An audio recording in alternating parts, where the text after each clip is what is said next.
A visit to a soak. One of my favorite things to do is walk around the soaks.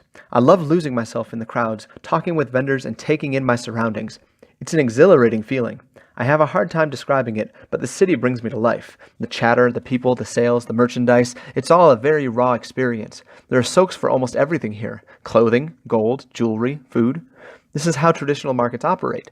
The market I most often visit is the vegetable soak that's a convenient 10-minute walk from my house. The first time I visited, I couldn't help but think that this is what a real farmer's market must be like. Mountains of vegetables that look as though they have just been picked and amazing prices.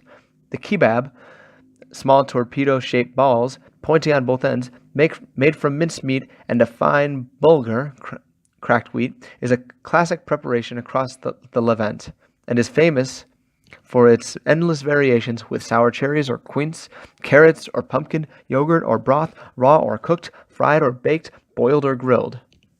Soaks are also known for their variety of stuffed vegetables: eggplants, zucchini, peppers, grape leaves, cabbage leaves, tomatoes, potatoes.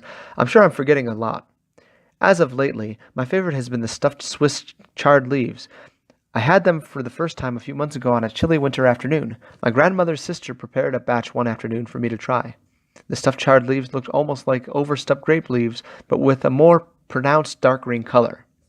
Before we sat down to eat, my grandmother's sister asked me to mince some garlic. "It's for the sauce," she said. She added the fragrant garlic bits into the bowl of pearly white yogurt, sprinkled a small handful of dried mint, and stirred. It looked beautiful. The specks of bright green mint stood out in the creamy yogurt. As she carried the pot of stuffed chard leaves to the table, she told me that this used to be my grandfather's favorite dish. I took my first bite. I remember I wasn't very excited.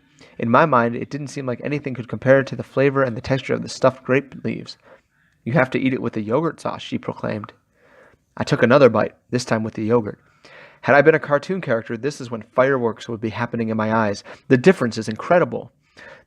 The sauce brings the dish to life. The garlic flavor is intense, but the yogurt helps round out its sharp edges. It also helps to cool the palate. I practiced making this dish on my own, and I think I finally got it right. I got excellent reviews from a couple of expert home cooks. This is one of those dishes that takes time, but is worth every minute of rolling.